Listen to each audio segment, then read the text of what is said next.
वचनं नमूद केलेली आहेत आणि त्या वचनांकडे आपण लक्ष देऊ. वचन 1 पासून 5 पर्यंत आपण पाहणार आहोत आज. वचन 1 पासून 5 पर्यंत. आणि ह्याच्यामध्ये कलसे करासची जी मंडळी आहे त्याच्याबरोबर अजून एका मंडळीचा उल्लेख आहे. आणि ही मंडळी आपल्याला एक वेगळी माहिती आहे कारण हिचा उल्लेख प्रगटीकरणाच्या पुस्तकात आहे. आणि ही दुसरी तिसरी नसून ही लाउदिकियाचं चर्च आहे. म्हणजे कलसे करास मंडळी आणि लाउदिकियाची मंडळी. तर हे फार अद्भुत आहे. आपल्याला दिसतं की कलसेची मंडळी आहे आणि कलसेच्या मंडळीच्या पत्रामध्ये लाउदिकिया मंडळीचा पण उल्लेख तुम्हाला आणि मला दिसत आहे. आणि जेव्हा आपण लाउदिकिया मंडळीकडे ज्यावेळेस पाहतो तर आपण हे अनुभवतो की ही मंडळी काही सर्वसाधारण मंडळी नाही आहे. तुम्हाला आठवत असेल की जेव्हा आपण प्रगटीकरणाचं अध्ययन करत होतो त्यावेळेस आपण लाउदिकिया मंडळीकडे गेलो आणि लाउदिकिया मंडळीचं एक अद्भुतचं वचन त्या ठिकाणी आहे की तू शीत नाहीस, तू उष्ण नाहीस, तू कोमट आहेस, मी तुला आपल्या मुखातून ओकून देणार आहे असं ते वचन आहे. आणि हे खुद्द जो जिवंत महान प्रभू येशू ख्रिस्त तो त्याच्या मंडळीला हे बोलत आहे. आणि हे अद्भुतचं वचन लाउदिकिया मंडळी संदर्भात होतं कारण योहानाला प्रगटीकरण होतं आणि म्हणते लाउदिकियाच्या मंडळीला पत्र लिही. आणि आपण ते पाहतो आणि या ठिकाणी संत पॉल कलसेच्या मंडळीला लिहिताना लाउदिकियाचा पण उल्लेख करतो. आपण हेही पाहिलेलं आहे की संत पॉल यानं लाउदिकियाचं चर्च किंवा कलसेचं मंडळी प्रस्थापित केली नाहीये. त्यानं बहुतांश मंडळ्या प्रस्थापित केल्या पण लाउदिकियाचं चर्च त्यानं प्रस्थापित केलं नाही, त्यानं कलसेचं चर्च प्रस्थापित केलं नाही. कलसेचं चर्च कोणी प्रस्थापित केलं तर एपफ्रास जो आहे त्याचा उल्लेख कलसेच्या मंडळीमध्ये आहे. त्या एपफ्रासनी कलसेची मंडळी प्रस्थापित केली आणि आजूबाजूला त्यानंच अनेक सुवार्ता प्रसार करून मंडळ्या प्रस्थापित केलेल्या आहे. देवपान त्याचा उपयोग केलेला आहे. आणि जे वचन आपण वाचलेलं आहे 2 अध्यायाचं पहिलं वचन, संत पॉल काही गोष्टींचा प्रयास करत आहे. संत पॉल काही गोष्टी सांगत आहे की मी प्रयास करत आहे. तर काही गोष्टी आहेत ज्या फार महत्त्वपूर्ण आहेत. आपण त्याच्याकडे थोडंसं लक्ष देऊ. पहिली गोष्ट अशी आहे की संत पॉलानं ही वैयक्तिक रीतीने स्थापन केलेली मंडळी नाही किंवा लाउदिकिया ही मंडळी नाही, पण या मंडळींमध्ये साम्य काय आहे ते आपण थोड्या वेळात बघूया की नेमकं हे लिहिण्याचा संत पॉलाचा उद्देश काय. कलसे करास पत्राला ही विशेष करून ही वचनं लिहिण्याचा अध्याय 1 आणि अध्याय 2 एका विशेष गोष्टीकडे आपलं लक्ष केंद्रित करतं आणि तिथे आपण जाऊया थोड्या वेळात. पण पॉल हे दाखवतो की बघा मंडळी जी आहे ती प्रस्थापित झालेली आहे आणि मी प्रेषित आहे. आणि प्रेषित जो आहे असं संत पॉल म्हणतो, प्रेषित जो आहे तो कोणी एका मंडळीचा नाहीये तर प्रेषित जो आहे तो त्या सर्व मंडळ्यांचा आहे ज्या प्रस्थापित झालेल्या आहेत. आणि म्हणून पॉल जो आहे तो डायरेक्ट जरी कनेक्टेड नसेल पण तो काय म्हणत आहे की मी ज्याला ट्रेन केलेलं आहे, मी ज्याला तयार केलेलं आहे त्यानं येऊन मंडळी प्रस्थापित केलेली आहे. आणि त्यामुळं माझी फार इच्छा आहे की मी आता तुमच्याकडे यावं आणि तुमच्याकडे येऊन मी तुम्हाला यथायोग्य ज्ञान द्यावं, यथायोग्य शिक्षणामध्ये वाढवावं, म्हणजे ज्या ठिकाणी तुम्ही आहात तिथून अजून प्रौढतेमध्ये तुम्ही चालावं अशी त्याची इच्छा आहे. हे फार महत्वाचं आहे बरं का की कोणीही कुठलाही ख्रिस्ती मनुष्य ज्या विश्वासामध्ये आहे तिथून त्यानं सदैव प्रौढतेमध्ये पुढे जावं. तो तिथंच नसावा तर त्याची प्रौढता काय व्हावी ती वाढावी. आणि त्यासाठी पॉल या वचनांमध्ये काय काय गोष्टी म्हणतो तिकडे मी तुम्हाला घेऊन जातो. तो काय म्हणतो बघा. आपण पुन्हा वचन वाचा, मी तुम्हाला फोकस करतो मग आपण पॉइंट बाय जाऊया. ओके. तो असं म्हणतो तुम्हासाठी लाउदिकियातल्या लोकांसाठी, म्हणजे तुम्हासाठी म्हटल्यावर कॉमा आहे, लाउदिकियासाठी म्हटल्यावर पण कॉमा आहे, म्हणजे तो कंटिन्युएशन मध्ये करत आहे. व ज्या इतरांनी माझे तोंड प्रत्यक्ष पाहिले नाही त्या सर्वांसाठी मला केवढा प्रयास पडत आहे असं तो म्हणतो. ओके. तर ह्या प्रयास म्हणजे काय हे मी तुम्हाला थोड्या वेळात सांगतो. प्रयास हा शब्द तो का वापरत आहे. ह्याच्या अगोदरच्या 29व्या वचनामध्ये पहिल्या अध्यायाच्या तिथं पण एक शब्द आहे आणि तो शब्द असा आहे की मी झटून श्रम करतो. ओके. असा एक शब्द आहे. इथं आहे प्रयास, वरती आहे झटून श्रम करणं. ग्रीकमध्ये दोन्ही हे जे शब्द आहेत प्रयास आणि झटून श्रम यासाठी एकच शब्द वापरण्यात आलेला आहे एग्नॉस म्हणून. तर हे दोन्ही शब्द एका संदर्भातच आहेत आणि एक संदर्भ कोणता आहे की मी झटत आहे, मी प्रयास करत आहे. याचा अर्थ डबल इन्व्हर्टेड कॉमा मध्ये असा येतो की मी संघर्ष करत आहे. ओके. मी युद्ध करत आहे, मी वॉर मध्ये आहे. कायसाठी की मी तिथं यावं. म्हणजे ही काही साधारण गोष्ट नाहीये. पॉलाला जमत नाहीये जायला. पहिली गोष्ट का, कारण तो कारागृहात आहे. तो प्लॅन्स करत आहे, तो योजना करत आहे पण त्याला जायला मिळत नाही. मग म्हणून प्रत्यक्ष जरी जाता येत नाही तरी मग तो पत्रानं त्या ठिकाणी इनडायरेक्टली उपस्थित राहत आहे आणि त्यांना वचनाद्वारे मार्गदर्शन करत आहे. आणि तो काय काय म्हणतो बघा. तो असं म्हणतो हे तुम्ही समजून घ्यावं, हे तुम्ही जाणावं की मी तुम्हाकडे यावं अशी माझी इच्छा आहे. तुम्हाला हेही ठाऊक आहे, तुम्हाला जर आठवत असेल, आपण ज्यावेळेस करींचं पत्र बघत होतो, करींच्या पत्रामध्ये मी तुम्हाला हळूवार शिकवत असताना असा ज्यावेळेस आपण एक गोषवारा घेतो तेव्हा मी सांगितलेलं होतं की पॉल करींच्या मंडळीला म्हणतो की तुम्हातील काही लोक मी येत नाही म्हणून फुगलेत. असं असं तो म्हणतो, तुम्ही कशावर फुगलेला आहात मला माहित नाही. याचा अर्थ काय की पॉल काय करत आहे, जेव्हा पॉल कुठल्या ठिकाणी जात नाही तर लोकांना असं व्हायचं की अरे आमच्याकडे पॉल येत नाही काय, एवढा काही बिझी आहे का तो, त्याला काही वेळ नाही का. तर अशा प्रकारे पॉलवर फुगणारे लोक होते, पॉलवर रुसणारे लोक होते. तर पॉल करींच्या मंदिराला कसा म्हणतो माहिती आहे का, तुमच्या रुसव्या फुग्याकडे बघणार आहे, तुमच्या सामर्थ्याकडे बघणार आहे. तुम्ही हे रुसवे फुगे मला दाखवू नका. तो म्हणतो तुमचं सामर्थ्य, तुमचं ज्ञान, वचनामधली वाढ हे फार महत्वपूर्ण आहे असं तो म्हणतो. आणि तशाच प्रकारे कलसेच्या लोकांना पण म्हणत आहे, मी प्रयास करायला लागलो येण्याचा पण मला जमत नाहीये यायला, हे तुम्ही समजून घ्या. तो म्हणतो तो प्रयास यासाठी आहे, आता दुसरं वचन बघा तुम्ही, तो प्रयास यासाठी आहे की त्यांच्या मनात समाधान व्हावे, प्रेमाने आणि त्यांनी एकमेकाशी बांधले जावे आणि ज्ञानाची पूर्ण खात्री ही संपत्ती त्यांना विपुल मिळावी व देवाचे गुज म्हणजे ख्रिस्त याचे ज्ञान त्या समजून यावे. त्या ख्रिस्तामध्ये ज्ञानाचे व बुद्धीचे सर्व गुप्त निधी आहेत. आणि मग तो चौथ्या वचनात म्हणतो, कोणी तुम्हाला लागवी भाषणाने फसवू नये, बोलवू नये म्हणून हे सांगतो, कारण जरी मी देहानं दूर आहे तरी आत्म्याने तुम्हा जवळ आहे आणि तुमची सुव्यवस्था व ख्रिस्तावरील तुमच्या विश्वासाचा स्थिरपणा पाहत असून आनंद करीत आहे.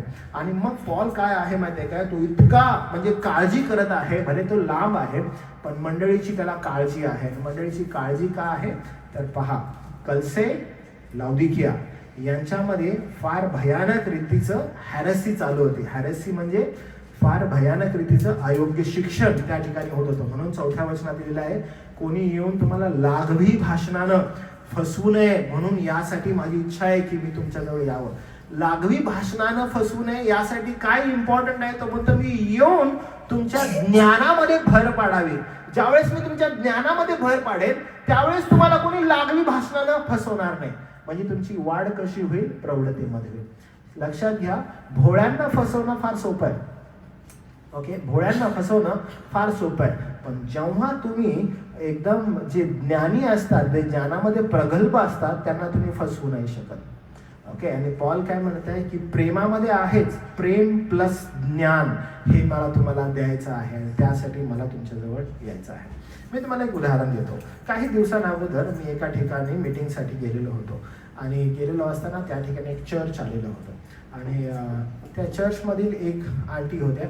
त्या आंटी ज्या आहेत त्या थोड्या वेळानं माझ्याकडे आल्या आणि माझं फर्स्ट डेचं झालेलं होतं, सेकंड डेचं शिक्षण होतं. सेकंड डेचे पण 2 क्लास झाले आणि त्या फार अशा भीत माझ्याजवळ आल्या आणि मला म्हणाल्या की पाळकसाहेब एक विनंती आहे, काही तुम्ही माझ्यासाठी प्रार्थना कराल का, कारण माझ्या इथून खालीपर्यंत म्हणजे पाठीच्या मणक्यापर्यंत मला खूप दुखत आहे आणि मला खूप वेदना होत आहेत.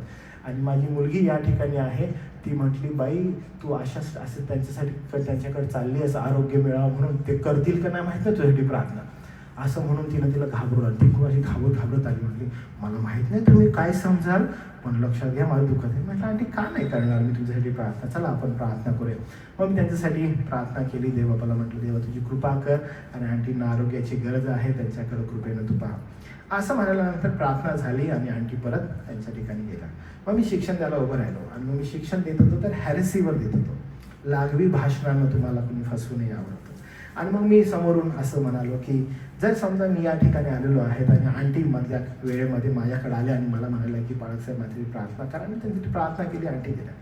पण म्हटलं जर मी लागवी भाषणानं भरलेलो आहे आणि मला त्यांना कॅप्चर करायचं आहे, मला तुम्हाला सगळ्यांना कॅप्चर करायचं आहे, तर त्याच्यामध्ये मी भर टाकेन. भर काय असेल, मी म्हणेल की पहा मी मुंबईला होतो आणि मुंबईला असताना मी इथे येण्या अगोदर देवबापानं मला प्रगट केलं की इथे जी आंटी आहे, एक ब्लू साडी घालून स्त्री जी आहे ती क्लेपा तुला भेटणार आहे आणि ती ज्यावेळेस येईल ती तुला सांगेल की तिची पाठ दुखत आहे. आणि मग त्याच ठिकाणी मुंबईमध्ये असतानाच मला समजलेलं होतं की इथं आल्यानंतर एक आंटी माझ्याजवळ येईल आणि त्याची मी प्रार्थना करेन. आणि ती जी आंटी आहे, मी म्हटलं जर त्या आंटीला मी हे सगळं बोललो असतो, आंटी तुम्ही आलात, मला मुंबईलाच माहित होतं तुम्ही येणार आहे माझ्याकडे, मला देवापानं तुमचं नाव प्रगट केलेलं होतं. अय्यो, तुम्हाला माहिती आहे ती आंटी चेकमेट झाली असती. तिनं अजून 15-20 लोकांना सांगितलं असतं माझ्याविषयी पाळक साहेबांना मुंबईमध्येच देवानं सांगितलं. आणि काय सांगू, ते बाळकसाहेब आले आणि त्यांच्याजवळ मी गेले आणि त्यांनी माझ्यावर हात ठेवला, प्रार्थना केली. आंटी कसं वाटतंय, बरं वाटतंय का? हो हो, आता बरं वाटतंय जरासं. बघा बघा, वाकून बघा, वाकून बघा. हा हा, बरं वाटतं, बरं वाटतं. थोडं इकडे फिरून बघा, तिकडे फिरून बघा. हा बरं वाटतं, बरं वाटतं. सगळं एकदम चांगलं झालं असतं. का बरं? कारण भोळ्यांना फसवणं फार सोपं आहे, फार सोपं आहे आणि फसवण्यात येत आहे. आणि संत पॉल या हेरेसी संदर्भात ह्या कलसेच्या लोकांना सांगत आहेत. कारण का? बिलकुल हेच घडलेलं आहे. कलसेची मंडळी जी जंटाईल्स म्हणजे परराष्ट्रातून प्रस्थापित झालेले लोक आहेत, त्याच्यामध्ये यहुदी तर पण लोक आहेत, यहुदी ख्रिस्ती पण आहेत, आणि हे सगळ्यांचा समूह त्या ठिकाणी आहे. पण त्याचा खूप मोठा इम्पॅक्ट जो आहे तो इग्नॉस्टिक जे लोक आहेत, त्यानंतर जे लोक त्या ठिकाणी फार मोठ्या प्रमाणात हेरेसी, अयोग्य शिक्षण पसरवत आहेत. आता मी थोड्या वेळात येतो की कोणत्या प्रकारचं शिक्षण त्या ठिकाणी होतं, पण हे फार डेंजरसली पसरत आहे. लाउदिकियाचं चर्च पण तशाच प्रकारे होतं. म्हणून पॉल म्हणतो, माझी फार इच्छा आहे की मी तिथे यावं, माझ्या कानावर काही गोष्टी आलेल्या आहेत, पण माझी इच्छा आहे मी तिथे यावं आणि तुम्हाला योग्य शिक्षण सांगावं. तर काय काय हेरेसी त्या ठिकाणी होती? तर सगळ्यात पहिला होतं जे यहुदियातून ख्रिस्ती झालेले लोक आहेत, ते म्हणत होते की ख्रिस्त पूरक नाहीये, येशू ख्रिस्त जेवढा पूरक नाहीये, तुम्हाला त्याच्याबरोबर यहुदी जे नियम आहेत तेही पाळणं गरजेचं आहे. आणि म्हणून अशा प्रकारची एक हेरेसी त्या ठिकाणी होती.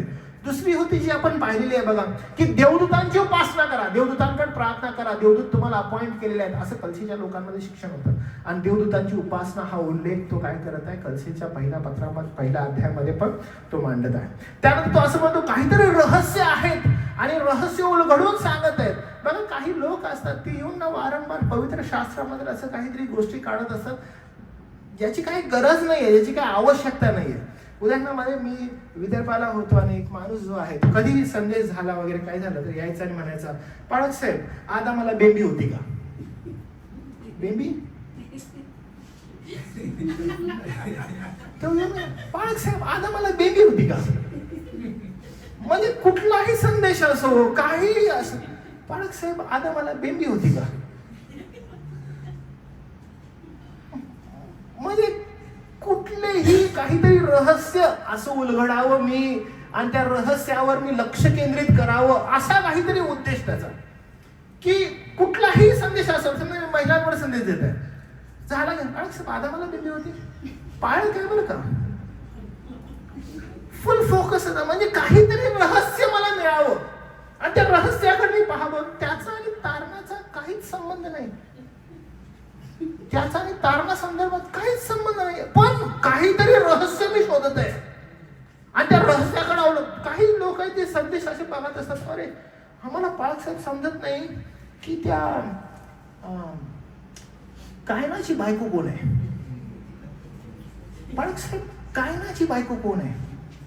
ससाने सर फार सुंदर उत्तर देतात त्याला.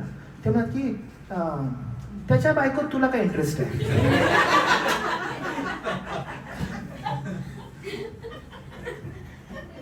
म्हणजे काहीतरी विलक्षण असे रहस्य म्हणजे असावेत या संदर्भात एकदम ते आवेश असतात की काहीतरी शास्त्रातून रहस्याने काढावं आणि पाहावं. काही लोक असतात जे असे येतात, मला आज नवीन प्रकटीकरण झाले, मला आज नवीन म्हणजे आजपर्यंत देवानं कुणालाच रिव्हील नाही केलं, मला प्रकटीकरण झालेलं आहे, मला देवानं हे असं का लिहिलंय माहिती आहे, मला प्रकटीकरण.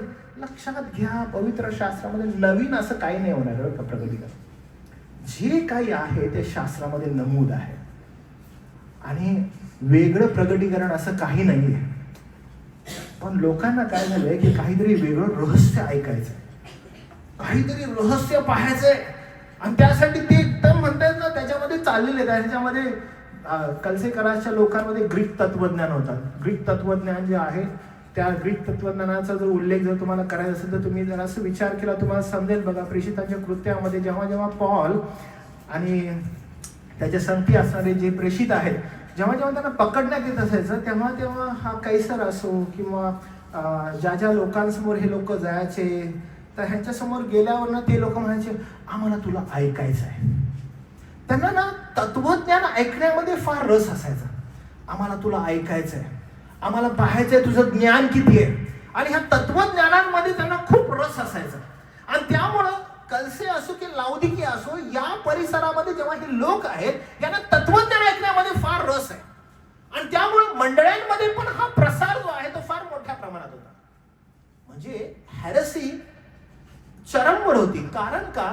त्यांना ख्रिस्त पुरेसा नाहीये. ते फक्त हे दाखवत होते की ख्रिस्त पुरेसा नाहीये. कलसेची सगळ्यात मोठी हेरेसी काय की ख्रिस्त पुरेसा नाहीये. तुम्हाला माहित आहे सगळ्यात मोठं पाप काय आहे? सर्वात मोठं पाप काय आहे?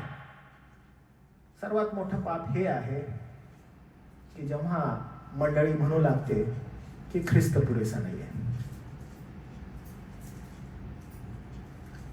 जेव्हा मंडळी म्हणते ना ख्रिस्त पुरेसा नाही, याच्यावर मोठं पाप कोणतं नाही आहे. तुम्ही म्हणताय की ख्रिस्त पुरेसा नाही.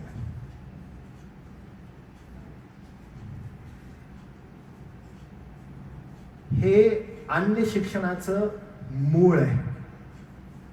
ख्रिस्त पुरेसा नाही आहे. जर आपण खोदू लागलो अन्य शिक्षण काय, अन्य शिक्षण काय, अन्य शिक्षण काय, अन्य शिक्षणाचं मूळ जर आपल्याला पाहायचंय, रूट जर पाहायचंय, तर रूट आपल्याला सांगतात ख्रिस्त पुरेसा नाही. टेक एनिथिंग, इस्लाम ख्रिस्त पुरेसा नाही, कॅथलिझम ख्रिस्त पुरेसा नाही, कॅरिझमॅटिक जी मुवमेंट ख्रिस्त पुरेसा नाही. अन्य शिक्षणाचं सगळं रूट तुम्ही घ्या, तुम्हाला काय दिसतं? ख्रिस्त पुरेसा नाही. मग काय आवश्यक आहे? मग कोण म्हणतं कर्म आवश्यक आहे, आणि त्या कर्मांकडे घेऊन जातं. जॉन मॅकॅथर फार सुंदर म्हणतात एक गोष्ट. ते म्हणतात there are only 2 religions in the world. जगामध्ये फक्त 2च धर्म आहेत. आणि धर्म कोणते आहेत? एक जण आहे जे म्हणत आहे ख्रिस्त पुरेसा आहे, आणि दुसरा असं म्हणत आहे की त्याच्यामध्ये तुम्हाला कर्म ऍड करावे लागते. हे 2च रिलिजन आहेत, दुसरं काहीच नाही. तारण कर्मांद्वारे आहे, ख्रिस्त आहे पण कर्म पण आहेत. आणि दुसरं असं आहे की ज्याच्यामध्ये सांगण्यात येत आहे की ख्रिस्त पुरेसा आहे. तुम्हाला ठाऊक आहे सो कॉल्ड ख्रिस्ती मनवणारे लोक हे ह्याच्यामध्ये आहेत की ते म्हणतात की येशू ख्रिस्त प्लस कर्म, तारण. आणि म्हणून कलसेकरास पत्र पहिला आणि दुसरं जे अध्याय आहे तो संपूर्णपणे अध्यायाचा मुख्य हेतू काय आहे तर ख्रिस्ताचं दैवत्व, त्याची सर्वश्रेष्ठता, त्याची पुरेपूरता, या संदर्भात अध्याय 1 आणि 2 आहे. की ख्रिस्तच सर्वस्व आहे, तोच सर्वश्रेष्ठ आहे, ख्रिस्तामध्येच दैवत्व आहे आणि तो पुरेसा आहे. यासाठीच अध्याय 1 आणि अध्याय 2 आहे. आणि यासाठी पौलाचा संघर्ष आहे, ज्याला आपण म्हणतो ना की पौल संघर्ष करत आहे. एगॉन संघर्ष करत आहे, कुस्ती करत आहे, स्पर्धा करत आहे, घाम गाळत आहे, श्रम करत आहे. स्ट्रीविंग असं म्हटलेलं आहे त्याविषयी, की झगडत आहे तो. कशासाठी? तर मंडळीला आध्यात्मिक परिपक्वता देण्यासाठी. तुम्हाला मी सांगू की एक खरा सेवक जो असतो त्याची इच्छा एकच असते की त्याच्या मंडळीनं आध्यात्मिक परिपक्वतेत वाढावं. आणि ते आध्यात्मिक परिपक्वतेत वाढण्यासाठी he can go to any extent. त्याची ही फार इच्छा असते की त्यांनी आध्यात्मिक परिपक्वतेत चालावं आणि वाढावं. त्यांना देवाच्या वचनाचं ज्ञान असावं आणि त्या ज्ञानामध्ये त्यांनी प्रगल्भ असावं. जे खोटे शिक्षक आहेत त्यांची इच्छा असते की मंडळीनं सदैव मूर्ख असावं. का? तर I will be boss, I will be boss and they will be slaves. त्यांना अर्धवट ज्ञान असावं. आणि मग तो काय करतो? तो सदैव त्यांना अंधारात ठेवायचा प्रयत्न करतो. मी तुम्हाला मागच्या वेळेस एकदा उदाहरण दिलेलं होतं की एखादा तरुण जर एखाद्या पाळकाकडे जातो, अशा खोट्या पाळकांकडे जातो किंवा सेवकांकडे जातो, त्यांना म्हणतो बाळासाहेब मला ना एक शास्त्रावर प्रश्न आहे. आणि मग तो त्याला प्रश्न विचारतो. मग तो ऐकतो, हो येस गुड नाईस, ह्याच्यावर अभ्यास कर, पुढच्या रविवारी संदेश दे. तर त्याला काय म्हणतो? तुझा अभ्यास खूप चांगला दिसत आहे, तुझा अभ्यास खूप चांगला दिसत आहे, का नाही अजून तो अभ्यास करत आणि पुढच्या रविवारी संदेश देत? तुम्हाला माहित आहे हे लोक त्याला डॅमेज करत आहेत. हे लोक त्याला डॅमेज करत आहेत. आणि जेव्हा तो संदेश देतो तो कोण होतो? अरे आता मी काय करू, मी नेक्स्ट पास्टर, चर्चचा मी नेक्स्ट पास्टरच आहे आता. कारण काय, मी मेसेज द्यायला लागलो आता. पाळकाने माझ्या खांद्यावर हात ठेवलेला आहे. हा आता मी काय भारी एकदम. तुम्हाला माहिती आहे, अशा लोकांचा भरमसाठ संच आपल्या आजूबाजूला आहे, ज्यांनी वचनाचं यथायोग्य शिक्षण न घेता आज सो कॉल्ड असे लोक निघालेले आहेत. पण एक खरा जो ख्रिस्तामधील पाळक आहे, तो ख्रिस्तामधील मंडळीसाठी, जी त्याची मंडळी आहे ख्रिस्ताची, त्यांच्या परिपक्वतेसाठी तो आत्मिक संघर्ष करत आहे. आणि म्हणून पॉल म्हणतो की माझी खूप, बघा ती ख्रिस्ती आहेत बरं का, एपफ्रासने त्यांना प्रभूचं वचन दिलेलं आहे, मंडळी प्रस्थापित झालेली आहे. आणि पॉल म्हणत आहे की मी श्रम करत आहे, मी कष्ट करत आहे, मी तुमच्याजवळ यावं. मी काय यायला पाहिजे तुमच्याजवळ? मी यासाठी यायला पाहिजे की मी संघर्ष करत आहे, मी परिश्रम घेत आहे, घाम गाळत आहे. पहा, मी तुरुंगामध्ये आहे, मी स्वतः कैदेत आहे, आध्यात्मिक झगडा चालू आहे की मी आज यावं. कशासाठी यावं? मंडळीनं पवित्रतेमध्ये चालावं आणि ख्रिस्तामध्ये स्थिरता प्राप्त करावी. त्यासाठी मी झगडा लागलोय. तुम्ही स्थिरता प्राप्त करा. मी झगडत आहे की मी यावं आणि तुम्हाला वचन द्यावं, ख्रिस्ताच्या वचनात वाढवावं. फार आवश्यक आहे. हे देण्याची गरज काय की तुम्ही खोट्या शिकवणीपासून सुरक्षित असावं.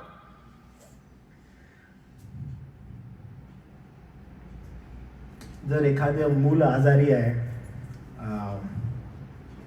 मी माझ्या पत्नीला बघितलंय, बापाचं एवढं नाही, बाप असतो, पण मूल जर आजारी आहे तिचं, तर ती झोपू नाही शकत.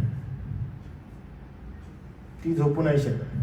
बापाचं काय नाही, बाप चालू होतो लगेच इन एनी सिच्युएशन्स, पण शी कॅनॉट स्लीप. ती झोपू नाही शकत. म्हणजे ती अशी पडते वगैरे, पण तिचा एक जो डोळा आहे तो सदैव काय असतो, माझं बाळ आजारी आहे, माझं बाळ आजारी आहे. आणि रात्री त्याला कदाचित गरज लागू शकते माझी, मग ती पडलेली आहे, पण तिचं लक्ष इन वाईल तिकडं आहे. Pastors are like that for the church. जेव्हा त्यांना समजतं की ते आजारी आहेत आणि त्यांना गरज आहे, ते काय करत आहेत? ते श्रम करत आहेत. पॉल म्हणतो की मी श्रम करत आहे, मी कष्ट करत आहे, मी झगडत आहे, मी कुस्ती करत आहे माझ्या देहाबरोबर. कारण मला माहित आहे की मला तुमच्याजवळ यायचं आहे, कारण जी परिस्थिती तुमची आहे ती चांगली नाहीये. आणि पॉल म्हणतो मला कष्ट पडत आहेत, मी यावं तिथं आणि तुम्हाला सत्यवचन द्यावं, तुम्हाला ज्ञान द्यावं, तुम्ही खोट्या शिक्षणापासून जागृत असावं. आणि पॉल काय करतो त्यासाठी? पॉल त्यासाठी खूप प्रयत्न करत आहे. वचन 1 मध्ये सांगितलं. वचन 2 असं म्हणतं की मी यावं आणि तुमच्या हृदयाला मी धैर्यता द्यावी, तुमच्या मनाला मी उत्तेजन द्यावं. का बरं उत्तेजन द्यावं? की तुम्ही प्रीतीमध्ये बांधलं जावं, ख्रिस्ताच्या प्रीतीमध्ये तुम्ही बांधलं जावं. हे दुसरं वचन किती सुंदर आहे बघा. त्या वचनाकडे आपण लक्ष देऊ. ओके, दुसऱ्या वचनाकडे तिथे लिहिलंय बघा की तो प्रयास यासाठी आहे. म्हणजे मी काय एवढा प्रयास करत आहे, मी एवढा प्रयास का करत आहे, मी एवढा कष्ट का करत आहे, मी एवढी कुस्ती का करत आहे माझ्या देहाबरोबर. मला पेन होत आहे, मला या ठिकाणी वेदना होत आहेत, but I want to come and see you. मला येण्याची इच्छा कशासाठी आहे? की मी यावं आणि तुमच्या मनाला समाधान प्राप्त व्हावं. पहिली गोष्ट. ओके, म्हणजे बाह्य स्वरूपात नाही बरं का, आंतरिक स्वरूपात. म्हणजे माझं येणं वाह पॉल आला बरं का असं नकोय. तुमच्या अंतःकरणाला समाधान प्राप्त व्हावं, म्हणजे इंटरनल सॅटिस्फॅक्शन. ते इंटरनल सॅटिस्फॅक्शन हे जे आहे हे आंतरिक स्वरूपामध्ये आहे की तुझ्या मनाला मी समाधान देणार आल्यावर. हो, when I'll see my pastor, काय माझ्या हृदयाला समाधान प्राप्त होईल. मी तुम्हाला एक उदाहरण देतो. कदाचित त्या परिस्थितीमध्ये तुम्ही नसाल, पण आपण एक परिस्थिती अशी जागृत करूया. कदाचित तुम्ही एका अशा सिच्युएशन मध्ये आहात ज्या ठिकाणी तुम्ही, मला माहित नाही असं काही झाले की नाही, पण तुम्ही ना एका डिबेटेबल सिच्युएशन मध्ये आहात. ओके, काही लोक आहेत जे हेरेसी शिकवत आहेत, त्यांच्यामध्ये तुम्ही सापडलेले आहात. ओके, इकडून प्रश्न तिकडून प्रश्न असं तुम्हाला विचारत कसं, थांबा ह्याचं उत्तर हे आहे, थांबा ह्याचं उत्तर हे तुम्हाला जमत नाही, आणि तुम्ही त्या ठिकाणी ह्या सिच्युएशन मध्ये आलेला आहात आणि अचानक you see your pastor coming. एक मिनिट थांबा, हे आता पास्टर पास्टर बरं झालं तुम्ही आलात, अचानक कसे काय आलात माहित नाही, पण मनाला समाधान झालं माझ्या. नाव यू टेक चार्ज. किती अद्भुत तुम्हाला सॅटिस्फॅक्शन मिळेल त्या ठिकाणी. हो, एवढं आजूबाजूला हॅरेसी चालू आहे, मला जमत नाही, मी त्रासलेलो यांना उत्तर देऊन, मला कळत नाही मी कसं संरक्षण करू माझ्या स्वतःच, मला वेडलेलं आहे याने. हो, नाव यू काम. आता काय करा, चार्ज घ्या, तुमच्या मनाला समाधान प्राप्त होईल. कलसे आणि लाउदिकियाच्या मंडळीमध्ये अशाच प्रकारे शिक्षण आहे. विचार करा, ख्रिस्ती म्हणून एपफ्रासने यांना प्रस्थापित केलेलं आहे आणि आजूबाजूला नुसती हॅरेसी चालू आहे, अन्य शिक्षणाचा डोंगर उभा आहे. आणि कोणी येत आणि म्हणत, अरे येशू पुरेसा नाहीये, केवळ येशू पुरेसा नाहीये, काय हवंय, अरे यहुदी नियम हवेत, येशू पुरेसा नाहीये, कर्म हवेत, येशू पुरेसा नाहीये, ज्ञानवाद हवाय, अरे येशू पुरेसा नाहीये, देवदूत पण हवेत, येशू पुरेसा नाहीये. अशा प्रकारचं अन्य शिक्षण त्या ठिकाणी चालू आहे. आणि पॉल म्हणत आहे की मी यावं आणि तुमच्या मनाला समाधान प्राप्त व्हावं. मी एकदा तिथं आलो ना, तुमच्या मनाला समाधान मिळेल. आणि त्यासाठी मी काय करत आहे, मी प्रयास करत आहे. मी तुम्हाला उत्तेजन देईन. ज्यावेळेस हा संदेश मी तयार करत होतो, कारण मी हिला म्हणालो की हा संदेश तयार करत असताना मला अनेकदा असं वाटतं की मी हा ऑलरेडी दिलाय, because it's always been to me first. माझ्यासाठी असतो. मी ज्यावेळेस तो वाचायला लागतो मला असं वाटतं मी हा दिलाय वाटतं, कारण तुम्ही स्वतःला दिलेला आहे. जेव्हा मी हे देत होतो हे माझ्यासाठी फार एनकरेजिंग होतं की how should see your church. तुमच्या मंडळीकडे तू कसं बघितलं पाहिजे. आणि पौलाच्या जीवनाकडे बघितलं असं होतं की मनाला उत्तेजन प्राप्त होतं. का की असंच तू तुझ्या मंडळीकडे बघ. का तर हे एनकरेजमेंट जे आहे ते इनर स्ट्रेंथनिंग आहे. त्यांच्या आतमध्ये तुला स्ट्रेंथनिंग करायचं आहे, बाहेरून नव्हे तर आतून त्यांना बळ द्यायचं आहे. आणि ते बळ कसलं आहे, साधं सुद्धा नाही बरं का, तर ख्रिस्ताच्या परिपक्वतेचं बळ आहे. आणि त्या परिपक्वते संदर्भात काय म्हटलेलं आहे की सत्य आणि प्रीती. सत्य म्हणजे डॉक्ट्रिन्स, त्याचं शिक्षण, सिद्धांतिक शिक्षण, आणि प्रेम, ख्रिस्ताची प्रीती, हे एकत्रित असणारे स्ट्रेंथनिंग त्यांना करायचं आहे. फक्त सिद्धांत सिद्धांत सिद्धांत नाही तर ख्रिस्ताची प्रीती पण प्रगट करायची की how Christ loves the church. लक्षात घ्या, जर फक्त प्रीती प्रीती प्रीती आहे, मंडळी कमकुवत आहे. जर फक्त डॉक्ट्रिन्स डॉक्ट्रिन्स डॉक्ट्रिन्स डॉक्ट्रिन्स आहे, मंडळी कमकुवत आहे. पॉल म्हणतो दिस टू गो टुगेदर. हे दोन्ही एकत्र संगती जायला पाहिजे. सिद्धांत आहे, हो आहे, मग तुमच्या व्यक्तिमत्वातून ते प्रगट व्हायला पाहिजे तुमच्या प्रीतीद्वारे. सिद्धांतिक शिक्षण आहे, सत्य शिक्षण आहे, तुमच्या जीवनातून ते प्रगट होणं गरजेचं आहे. इतकंच नाही तर तुमच्या जीवनावर ते लागूकरण होणं गरजेचं आहे. आणि त्याविषयी पॉल सांगत आहे पूर्ण खात्री. दुसऱ्या वचनामध्ये लिहिलंय तो प्रयास यासाठी की त्यांच्या मनात समाधान व्हावे, प्रेमाने त्यांनी एकमेकाशी बांधले जावे. तुम्ही पाहिलं, प्रेमाने एकमेकाशी बांधलं जावं. मी प्रयास करत आहे की तुम्ही प्रीतीने प्रेमाने एकमेकाशी बांधलं जावं. एवढंच नाही तर ज्ञानाची पूर्ण खात्री, ही संपत्ती त्यांना विपुल मिळावी. म्हणजे ज्ञानाची पूर्ण खात्री त्यांना व्हावी, त्यांच्या ज्ञानामध्ये भर पडावी. एक यथायोग्य पालक आपल्या लेकरांच्या ज्ञानामध्ये भर टाकत असतो. एव्हरी टाइम तो काय करतो, भर टाकत असतो, त्यांचं ज्ञान वाढवत असतो. यासाठी की ज्यावेळेस ते बाहेर जातील, बाहेर गेल्यावर कसं त्यांनी आपलं जीवन जगावं, कसं युद्ध करावं, यासाठी त्यांना तो ट्रेन करत आहे. मग प्रीतीमध्ये आणि मग ज्ञानामध्ये तो वाढवत आहे. एवढंच नाही तर पूर्ण खात्री, ही संपत्ती त्यांना विपुल मिळावी व देवाचे गुज म्हणजे ख्रिस्त याचे ज्ञान त्यांना समजावून द्यावे. एपफ्रासनं स्थापलेलं चर्च, पॉल म्हणत आहे मला जावं आणि त्यांना द्यावं, त्यांना ज्ञान द्यावं, त्यांना प्रीतीनं मी सांगावं की आता तुम्हाला कसं जायचं आहे ह्याच्या मागे. एकदा एका जहाजामध्ये, समुद्रामध्ये जहाज चाललेलं होतं आणि एकदम त्या जहाजामध्ये जहाजाचा जो कॅप्टन आहे तो जहाज चालवत होता. त्यांच्याकडे एकच प्रॉब्लेम होता, त्यांच्याकडे कंपास नव्हता. माहिती आहे ना तो काय म्हणतात मराठीमध्ये, त्याला विसरलो. होकायंत्र, बरोबर ना, होकायंत्र म्हणतात. होकायंत्र त्याच्याकडे नव्हतं आणि तो त्या समुद्रामध्ये आहे.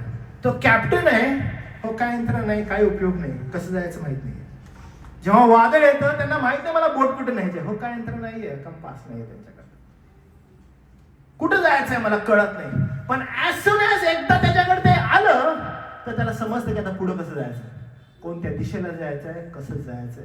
तुम्हाला माहित आहे, प्रीती आणि ज्ञान ख्रिस्ती जीवनामध्ये होकायंत्र आहे बरं का. You exactly know where to go. आणि हे ज्ञान दुसरं तिसरं काही नसून सत्य आहे. सत्य म्हणजे ख्रिस्ताचं वचन. एकदा का ते तुमच्या हातात येतं तुम्हाला समजतं की मला जायचं कसं आहे. आणि पॉल म्हणतो मी यासाठी प्रयास करत आहे की मी यावं आणि तुम्हाला ते हातात द्यावं. त्यानो हे देवाचं जे महान रहस्य आहे दुसऱ्या आणि तिसऱ्या वचनामध्ये लिहिलेलं आहे. त्यावेळेस असं लिहिले, त्या ख्रिस्तामध्ये ज्ञानाचे व बुद्धीचे सर्व गुप्त निधी आहेत. गुप्त निधी म्हणजे सगळं काही तुमची साठवणूक आहे वर्षभराची, तुमच्या जीवनाची, वर्षभराच्या जीवनाची, ती एका तिजोरीमध्ये ठेवलेली आहे. गुप्त निधी ठेवलेले आहेत सगळे. आणि ठेवलेले आहेत, चावी कोण आहे माहितीये का? ख्रिस्त. तो म्हणतो की त्या ख्रिस्तामध्ये ज्ञानाचे बुद्धीचे सर्व गुप्त निधी आहेत. म्हणजे ख्रिस्तामध्ये चावी कोण आहे? ख्रिस्त. गुप्त निधींची चावी कोण आहे? ख्रिस्त. If you need to search anything in the scripture, गुप्त निधी शोधायचे आहेत मला, ज्ञान शोधायचं आहे, बुद्धीचं ज्ञान शोधायचं आहे, सामर्थ्य शोधायचं आहे, तर त्याची चावी केवळ ख्रिस्त आहे. केवळ ख्रिस्त आहे. म्हणजे तुम्हाला केवळ ख्रिस्त पाहायचं आहे आणि मग वचनाकडे पाहायचं. You will find it. February महिन्यामध्ये परत एकदा पास्टर्स सेमिनार आहे आणि पास्टर्स सेमिनारमध्ये मला जो विषय दिलेला आहे, तिसरा जो सब्जेक्ट आहे, त्याच्यामध्ये ना की संपूर्ण स्क्रिप्चरमध्ये ख्रिस्त कसा आहे ते सांगायचं आहे. तर ज्यावेळेस त्या संदर्भात नोट्स तयार करणं आहे तर त्यावेळेस हे जे वचन आहे हे फार इम्पॉर्टंटली समोर आलं की सर्व जे गुप्त निधी आहेत त्याची चावी कोण आहे? तर ख्रिस्त. ठीक आहे नाही, तुमचा कोणताही विषय असो, तुम्ही शास्त्र खोला आणि त्या गुप्त निधींची चावी बघा, ख्रिस्त आहे. एवढं अद्भुत ख्रिस्ताचं वचन आहे. पॉल काय करत आहे माहिती आहे? पॉल हे सर्व जे ज्ञानानं आणि ख्रिस्त पुरेसा नाही असे म्हणणारे लोक आहेत ना, त्यांना तो चपकार मारत आहे त्याच्या लिखाणातून. जे लोक म्हणतात की ख्रिस्त पुरेसा नाही, कलसीच्या लोकांना सांगत आहेत ख्रिस्त पुरेसा नाही, लाउदिकेच्या लोकांना सांगत आहेत, पॉल म्हणतो काय? सर्व गुप्त निधी घ्या. अहो सर्व गुप्त निधी घ्या, ज्ञान घ्या, बुद्धी घ्या, चावी केवळ ख्रिस्त आहे. केवळ ख्रिस्त आहे. कारण का?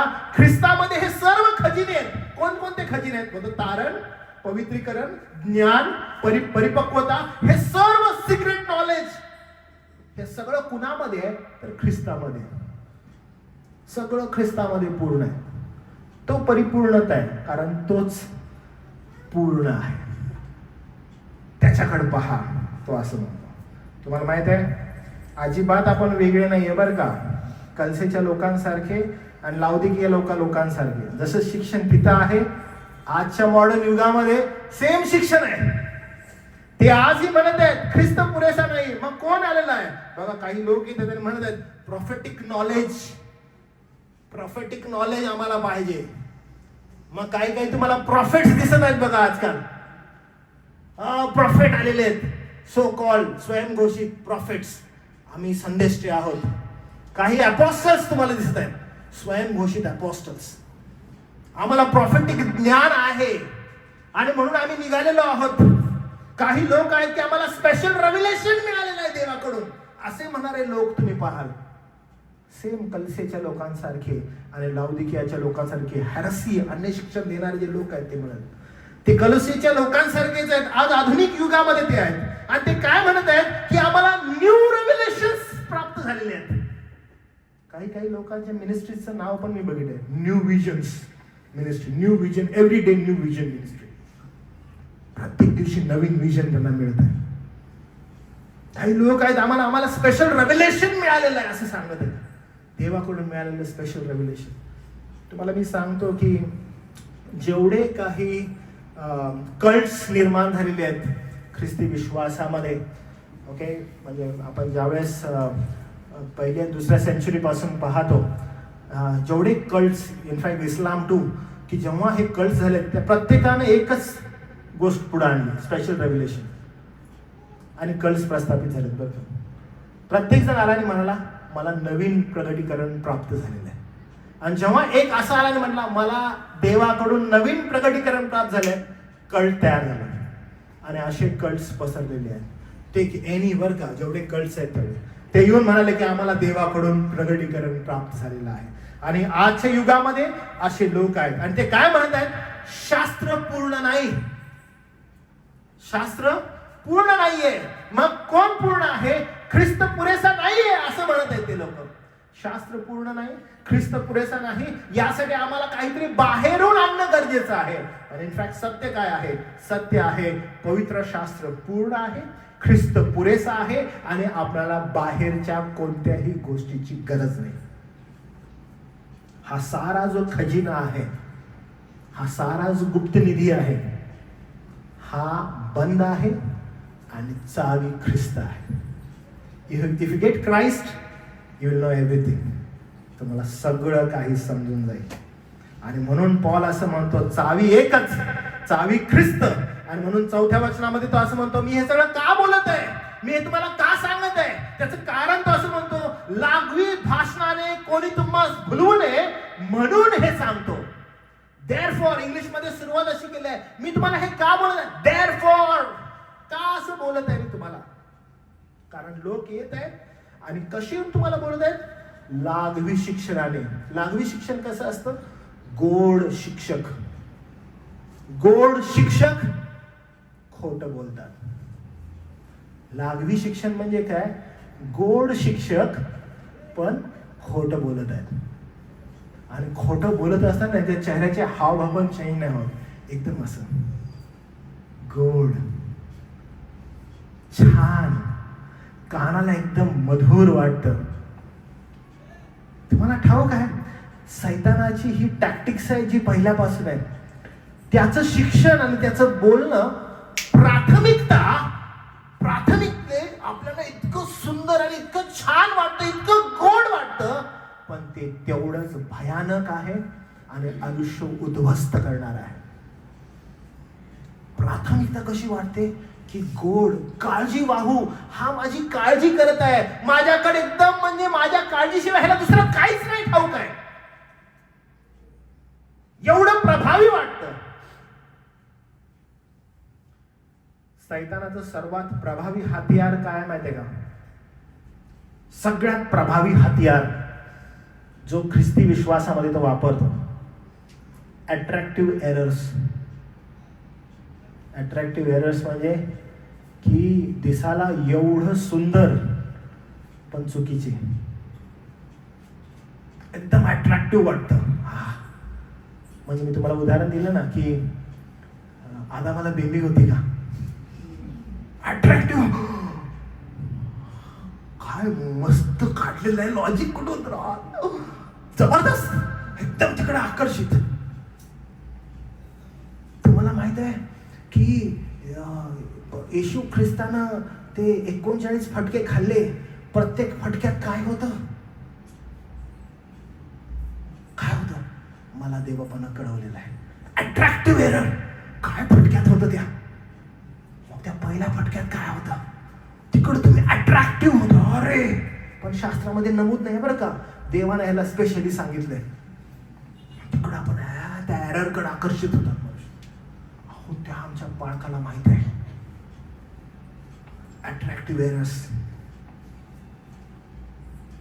अट्रॅक्टिव्ह एरर्स मध्ये मी तुम्हाला मंडळी समजावून सांगेन, जर तुम्हाला पारख करायची आहे तर त्याच्यामध्ये सगळ्यात इम्पॉर्टंट गोष्ट अशी आहे, अट्रॅक्टिव्ह एरर्स मध्ये सगळ्यात इम्पॉर्टंट गोष्ट, ते लोक ख्रिस्ताला कमी करतात. सगळ्यात इम्पॉर्टंट गोष्ट कोणती आहे की ते लोक ख्रिस्ताला कमी करतात, काढत नाहीत बरं का, कमी करतात. आणि त्या अट्रॅक्टिव्ह एरर्स मध्ये दुसरी सगळ्यात महत्वाची गोष्ट, ते स्वतःला उंच करतात. दिस टू थिंग्स दे डू. कलसेच्या मंडळीमध्ये बिलकुल ते चालू होतं, ख्रिस्त पुरेसा नाही. आणि आजच्या आधुनिक मंडळांमध्ये तेच चालू आहे, ख्रिस्त पुरेसा नाही आहे. आणि मग त्याच्यामध्ये आपण म्हणतो की नाही, आमच्या चर्चमध्ये ना खूप सुंदर संदेश आहे, वचना आधारित आहे, पण एवढंच नाही बरं का, अजून पण आहे काय, we have a good fellowship, after each service we have lunch. अच्छा, अजून we have a big Sunday school. तुम्हाला माहिती आहे हे टॅक्टिक्स आहे. ज्या ठिकाणी संडे स्कूल्स आहेत ना, हो हे फार इम्पॉर्टंट आहे बरं का. Sunday schools is a recently खूप मोठ्या प्रमाणात वेस्टर्न कल्चर्समध्ये हे चालू आहे. सगळ्यात पहिला अट्रॅक्टिंग गोष्ट ते काही करत आहेत मंडळांमध्ये, तर संडे स्कूल उभे करत आहेत. कारण पेरेंट्सला ते 2-3 तास मुलांच्या ऐवजी राहायचंय. मग ते येत आहेत त्यासाठी माहिती काय, मुलं आमच्यापासून 2-3 तास लांब राहतील. मग काय, आल्यानंतर ते चर्चमध्ये कधी जातो आणि त्या संडे स्कूलच्या टीचर्सकडे कधी हवाली करतो. एकदा झालं चर्च संपुस्तपर्यंत आजूबाजूला कोण नाही बाबा, डिस्टर्ब नाही मला व्हायचंय. So we have Sunday schools. मग संडे स्कूल मध्ये अट्रॅक्टिव्ह कार्यक्रम, योजना, ख्रिस्त पुरेसा नाहीये. We need extra more activities. ख्रिस्त पुरेसा नाहीये. आधुनिक मंडळांमध्ये हे चालू आहे का? ऍब्सोल्युटली चालू आहे. आज लोक काय करत आहेत, ख्रिस्त पुरेसा नाहीये, पण ख्रिस्ताच्या नावाखालीच एक्सपिरियन्सेस, फीलिंग्स, मिरॅकल्स, विजन्स हे सगळं देत आहेत. आणि ख्रिस्ताची जी परिपूर्णता आहे ना, त्यालाच नष्ट करायचा प्लॅन यांचा चालू आहे. मी काल एक न्यूज बघितली, राम बाबू इथे यायला लागलाय न्यू बॉम्बेमध्ये. ओके, तर राम बाबू येत आहे आणि तो पहिले इंग्लिशमधून बोलला, नंतर हिंदीतून बोलला आणि सांगू लागला न्यू बॉम्बेत येत आहे बरं का. ठीक आहे, वाश तिथे मेसेजमध्ये पण नेरूळला येत आहे की वाशीला येत आहे.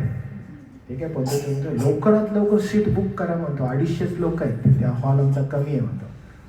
का, तर तिथून तुम्ही या आणि मिरॅकल्सला अनुभवा, एक्सपिरियन्स द मिरॅकल्स. आणि मी काल हा मेसेज तयार करते आणि मी मेसेजमध्ये दिलं, ख्रिस्ताची परिपूर्णता नष्ट केली जाते कशानं? Experiences, miracles and visions. And same words तो म्हणत आहे, come, experience, miracles and visions. आणि त्याचं जे बोलणं वगैरे जे आहे ते बघत असताना मला काय चालू आहे, ऍब्सोल्युटली हॅरेसी चालू आहे. आणि ख्रिस्ताची जी परिपूर्णता आहे ती नष्ट करण्यात येते. आणि लोक काय म्हणतात, अरे experience the miracles and visions, अरे वा.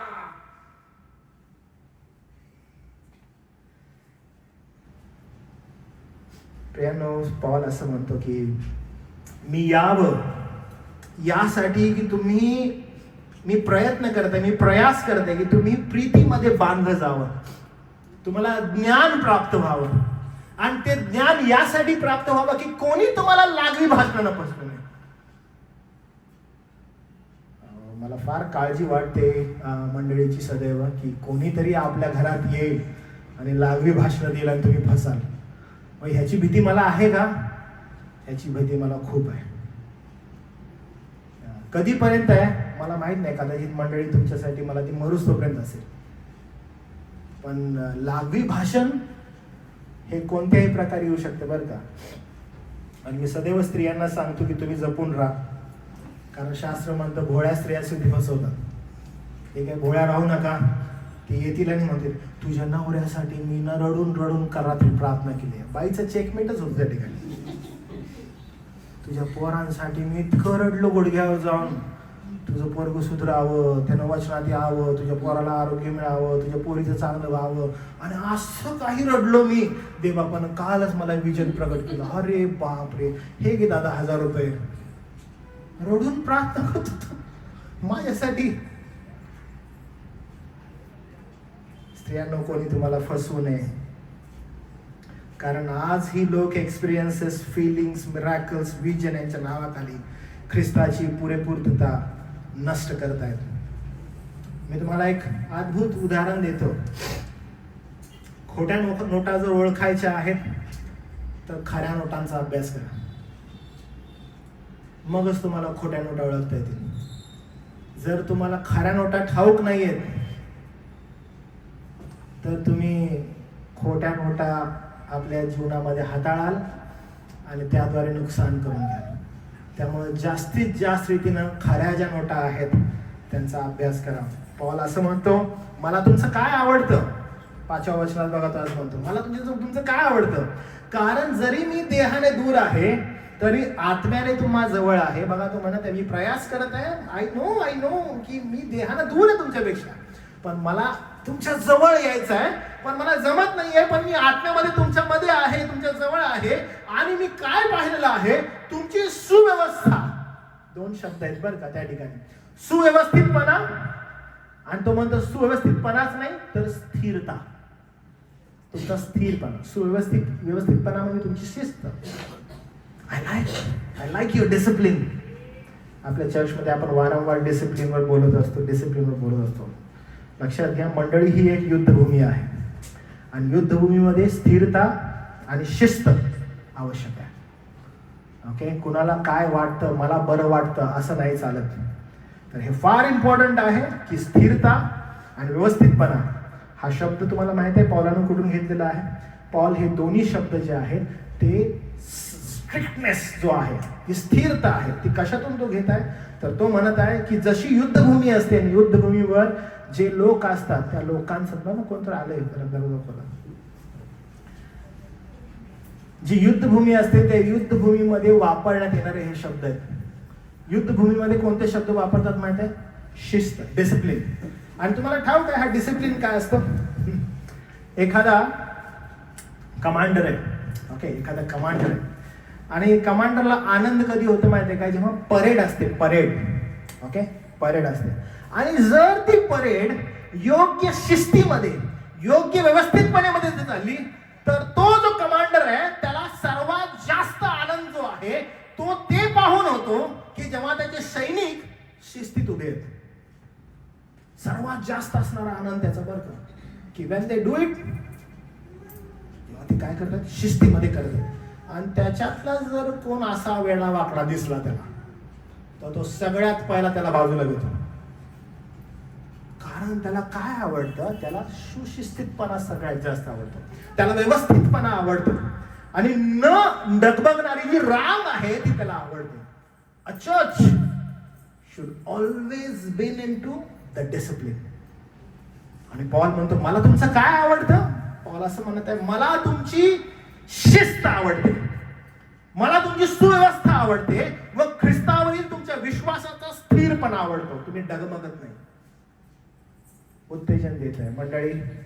एक खरा पास्टर जो असतो, जो योग्य पाळक आहे पौलासारखा, तो मंडळीची जी शिस्त आहे त्या शिस्तीला बघून आनंदित करत होतो. एक योग्य पाळक जो आहे तो मंडळी जर सत्यात चालते आणि स्थिर आहे तर त्याला आनंद होतो. जर मंडळी ख्रिस्त केंद्रित जीवन जगणारी मंडळी आहे तर त्याला आनंद होतो. जसं परेडमध्ये शिस्तबद्ध पथक पाहून एखादा सेनापती, कमांडर आनंदित होतो, तसा एक पाळक आपल्या मंडळीला शिस्तीमध्ये चालताना बघून आनंदित होतो. पॉल कलसेच्या लोकांना पाहून म्हणतो, मला अत्यानंद होतो तुमची स्थिरता आणि तुमची शिस्त पाहून. फार इम्पॉर्टंट आहे की पॉल जसा मंडळीवर खुश होतो, त्यानो आज तुम्ही आणि मी त्याच्या प्रीतीमध्ये, त्याच्या ज्ञानामध्ये आपण वाढत जावं. डगमगू नये कोणत्याही गोष्टींना. लागवी भाषणं येतील का आजूबाजूला, ऍब्सोल्युटली येतील, पण लक्षात घ्या आपण ख्रिस्त पुरेसा आहे आणि त्या ख्रिस्त पुरेसा जो आहे त्याच्याकडे लक्ष देऊन, त्याच्याकडे फोकस करून सदैव जीवन जगावं. लागवी भाषणे येतील, कोण येईल आणि आपल्याला फिलिंग्स कडे घेऊन जाईल. ओ आम्हाला असं वाटत आहे, कोण येईल म्हणाल, ओ इकडे इकडे इकडे मिरॅकल आहे, ओ इकडे विजन आहे.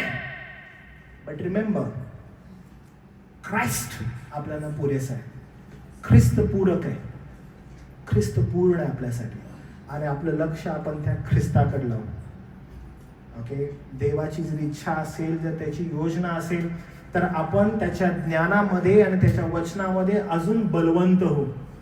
आणि खरा जो पाळक आहे त्याला अत्यानंद होतो आणि त्याला ती गोष्ट आवडते जेव्हा त्याची मंडळी ज्ञानात वाढते, ख्रिस्ताच्या प्रौढतेत वाढते.